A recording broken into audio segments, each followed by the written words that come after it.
বাক্সা আৰু তামোলপুৰত 144 ধাৰা জাৰি লোকসভা নিৰ্বাচন 2024 অহা 26 এপ্ৰিলত 43 নম্বৰ তামোলপুৰ আৰু 44 নম্বৰ গৰিছৰ বিধানসভা সমষ্টিত যাতে শান্তিপূৰ্ণভাৱে অনুষ্ঠিত হয় তাৰ প্ৰতি লক্ষ্য ৰাখি বাক্সা নিৰ্বাচনী জিলা দণ্ডাধীশ তথা জিলা নিৰ্বাচনী বিষয়া কৃষ্ণা বৰুৱা আৰু তামোলপুৰ জিলা দণ্ডাধীশ বিদ্যুৎ বিকাশ ভাগৱতীয়ে 23 এপ্ৰিলৰ আবেলি 5 বজাৰ পৰা ভোটগ্ৰহণ সম্পন্ন হোৱা সময়লৈকে ভাৰতীয় দণ্ডবিধিৰ 144 ধাৰা জাৰি কৰিছে।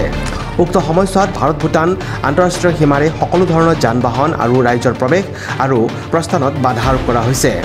আনহাতে নিৰ্বাচন শান্তিপূৰ্ণভাৱে অনুষ্ঠিত কৰাৰ স্বাৰ্থত বাক্সা জিলা নিৰ্বাচনী বিষয়াই 24 এপ্ৰিলৰ আবেলি 5 বজাৰ পৰা 26 এপ্ৰিলৰ আবেলি 5 বজালৈ ড্ৰাই ডে ঘোষণা কৰিছে।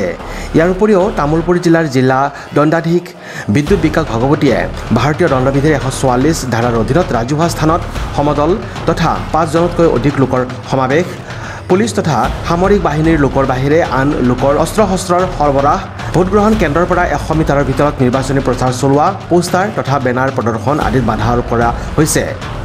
লগতে আগতীয়া অনুমতি অবিহনে কোনেও সভা সমিতি অনুষ্ঠিত কৰিব নোৱাৰিব আৰু প্ৰশাসনৰ অনুমতি লৈহে লাউডস্পিকাৰ, মাইক্ৰফোন আদি ব্যৱহাৰ কৰিব পাৰিব।